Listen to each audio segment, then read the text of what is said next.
Say ng taong bayan, alams na dito sa DCXL News 558 kHz RMN Manila. Kakausap naman po natin si Imam Benhar Asti Sawadi.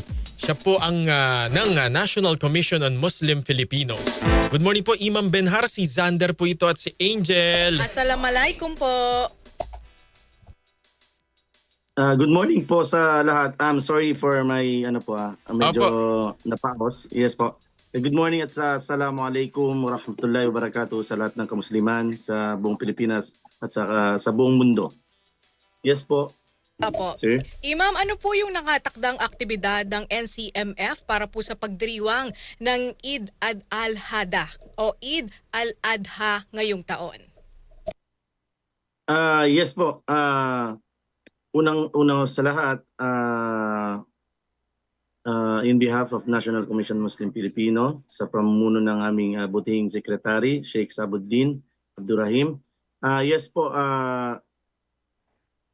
so far, ang lahat naman po ay may mga aktibidad na in-involved ang NCMF sa Eid al-Adha. Ito na po yung una. Kami po yung nag-i-inform sa lahat ng kamusliman sa buong Pilipinas sa kung ano ang araw ng Eid al-Adha. Of course, meron din po kaming mga aktibidad na like yung pagsasamba po sa mismong araw ng Eid al-Adha. Kami nakasuporta sa mga kamusliman sa buong Pilipinas para sa pagdiriwang nitong Eid al-Adha. Opo. Sir, idineklara po itong national holiday ng ating pamahalaan. Ibig sabihin po, ganun kalaki yun hong importansya ng Eid al-Adha. Ano ho ba, para po dun sa mga hindi po masyadong pamilyar, ano po ang importansya ng paggunita po ng Eid al-Adha? Yes po. Ang Eid al-Adha po ay isa sa dalawang mahalagang araw sa lahat ng kamusliman dahil ito'y ibinigay po sa amin ng batas ng Islam na kung saan dito'y magdiriwang po kami. Kagaya po nung nagdaang pagdidiriwang namin sa Eid al-Fitr, yung pagtatapos ng Ramadan, ang Eid al-Adha ay isa rin sa mahalagang araw na kung saan ito'y ginuginita ng buong Muslim sa buong mundo. Ang Eid al-Adha po ay nagsisignifies ng yung sakripisyo po sa belief namin, yung sakripisyo po ni Propeta Abraham. Mhm. Yes po. Opo, opo. Meron po ba tayong inaasahan, Imam, na pagdagsa po ng mga tao sa inyong iba't ibang moske at mga prayer grounds po? Yes po. Unang-una na po yung sa amin, ako po ay naka-schedule sa Quezon Circle, Memorial Circle, dito sa may Quezon City. At sa lahat po ng kamoskehan, kamasjiran, at may mga open area rin po na pagdarasal, kagaya ito sa Manila. At sa buong parte ng Pilipinas na kung saan mayroong mga kamusliman ay nagsasagawa po ito ng pagdarasal sa umaga sa araw ng Eid al-Adha. Opo. Kagaya po ng Eid al-Fitr, sa Eid al-Fitr po, alam po natin ito yung sobrang, kumbaga po magarbong selebrasyon, talagang marami pong pagkain. Sa Eid al-Adha po ba Yes, ganun din? Yes po, meron din po kaming pagdiriwang, may pagsasalo-salo. At mayroon lang pong pinagkaiba sa Eid al-Adha po ay sa mga may kakayahan, kami po yung nag-aalay ng halimbawa baka or tupa or di kay kambing sa Allah subhanahu wa ta'ala. Ito'y bilang pagbibigay papahalaga, pagsunod din sa kung ano ang kautusan ng Islam sa mga may kakayahan na mag-alay kagaya ng pag-aalay ni Propeta Abraham na kung saan meron din po ito siguro sa ibang relihiyon na sa kwento na sinakripisyo niya ang kanyang anak at napalitan nung tupa. Giyon po ang isa sa dahilan kung bakit kami nagugunita dito at nag-aalay kami at ito'y pinamamahagi o di kaya ay pinamamahagi sa mga kapatiran o di kaya naghahanda po kami bilang pagdiriwang. Ito po ay para sa mga Muslim brothers lang po ba natin o yung pamamahagi niyo po kahit hindi po Muslim, Imam? Sa Mindanao po, para sa kaalaman ng lahat, ang pagdiriwang namin ay involved po kahit hindi ka Musliman. Oo, maganda. Ini-invite namin, mga kapitbahay kasi po, ako ay mismong galing Zamboanga City, na kung saan ako'y lumaki, na nakasalamuha ko po ang iba't ibang relihiyon, iba't ibang tribe, hindi lamang sa kamusliman. Kapag sa araw ng Eid al-Adha, kami po ay nag-i-invite din sa mga kaibigan namin, sa mga na non-Muslim. Dahil nga po ito'y malaking pagtitipon, Ima, meron na po ba kayong koordinasyon sa ating Philippine National Police para po matiyak ang kaayusan ng nasabing selebrasyon po? Of course, siyempre po, pagpapasalamat sa Philippine National Police.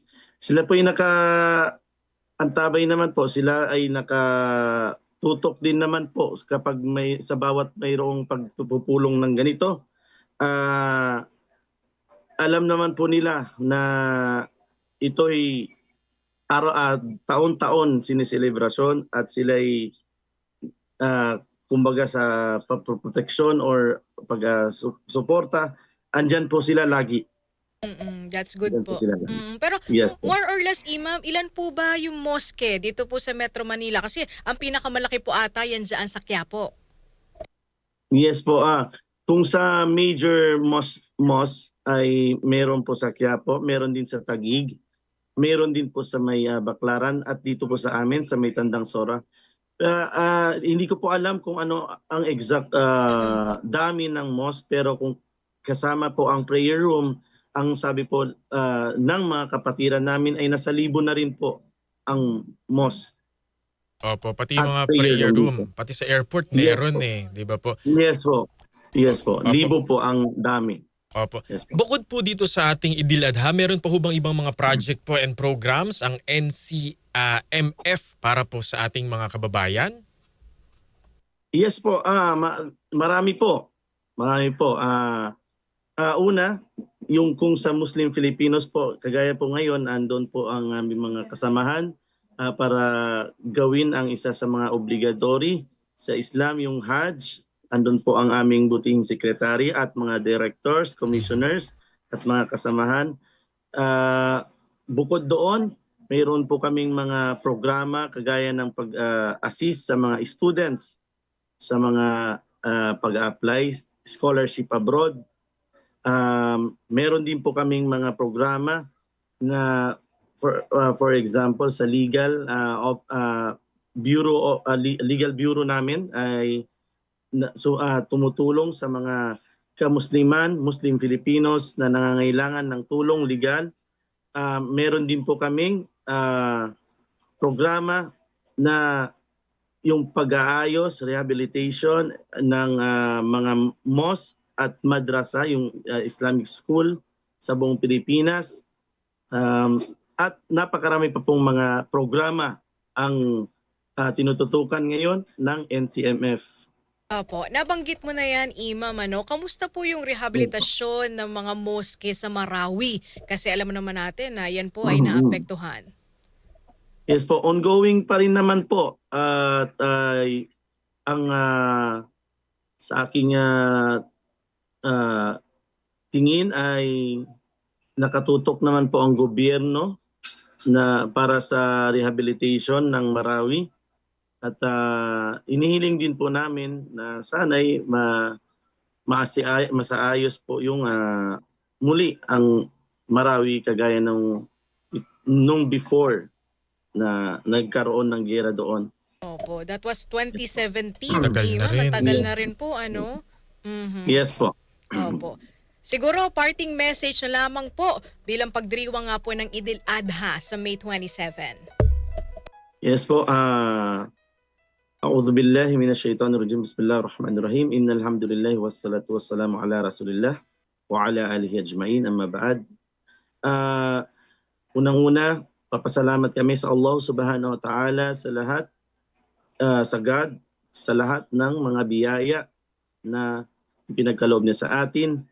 At gusto ko pong i-remind ang lahat ng mga kamusliman sa buong Pilipinas at saka sa buong mundo, sa mga nakikinig, na itong Eid al-Adha ay paalaala sa atin na kung saan mayroong aral tayong makukuha dito, na taon-taon natin ginugunita ang sakripisyo ng isa sa mga espesyal na propeta sa belief ng kamusliman.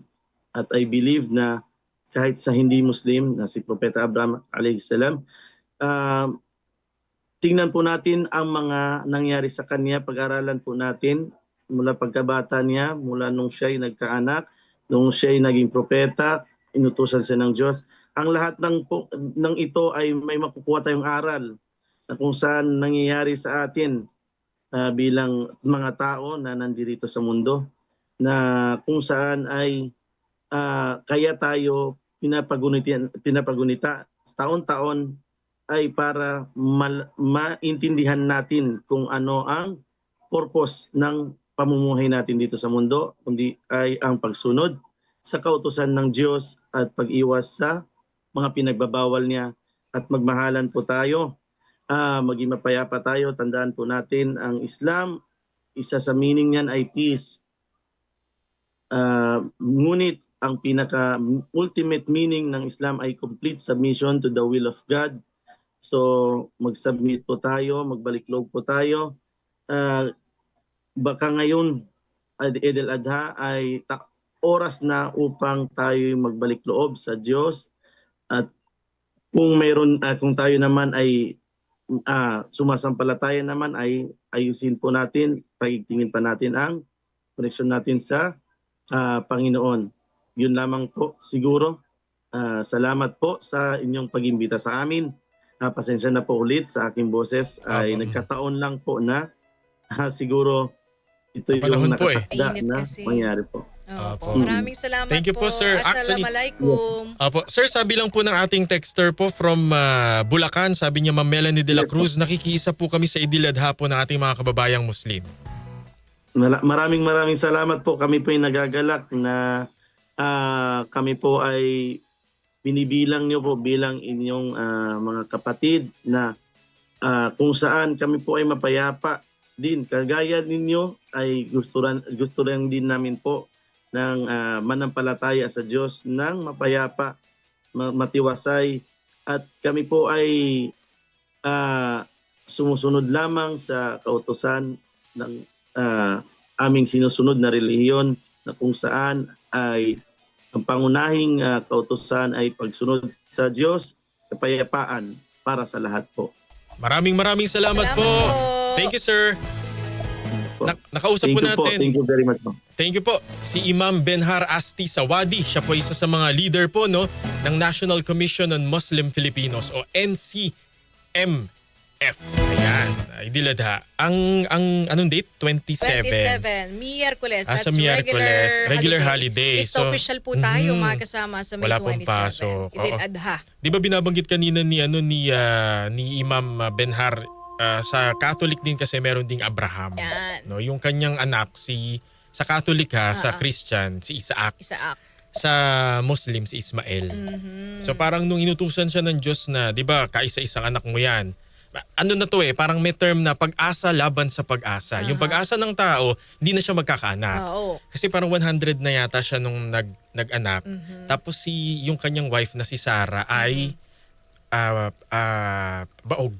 Kumbaga, matagal nilang hindi na siya magkakaanak. Hindi na siya magkakaanak pa. Pero sabi nga ng Diyos, parang sumampalataya ka, ikaw ay magiging ama ng maraming bansa. And then from dun sa kaisa-isa niyang anak, nagkaroon sila ng maraming apo, ganun. So parang doon nabuo yung bayang Israel. Ayun. Kaya sa dami ng mga Israelita, nasa Siargao yung iba eh. Ang gugulo. Gugulo. Nakarating ng Pilipinas. Oo. So ang sabi nga ni Imam, 'di ba, parang yung complete submission ba? Ang kahalagahan ng Feast of Sacrifice. Oo, na parang Diba? ayaw mo, feeling mo hindi mo kaya yung ganitong pagsubok. Pero ganyan. syempre pag sinurrender mo naman talaga ang lahat. Tapos, Oo. tapos kumbaga ito ng kaloob ng Panginoon. Correct. Diba? Oo. Kailangan lang magtiwala tayo sa kanyang will, ika nga, di ba? Yan. Sabi tuloy ni Ma'am Melanie de la Cruz, a blessed Quiapo Church Day po. Matapos yung pong bumati ng Idil Adha, kayo po ay bumati ng Quiapo Church. Oo, syempre para sa lahat, di ba? Mga kapatid nating Muslim yan, di ba? Ma'am Evelyn Sinsin, good morning din po sa inyo. Alam ko meron ding masjid sa may may mosque rin sa may parang EDSA Pasay. Meron din Baka doon. yun yung binabanggit niyang Taguig. Baklaran. Baklaran. Parang meron din ako nakikita pag dumaan ka ng EDSA. Mukhang meron din doon.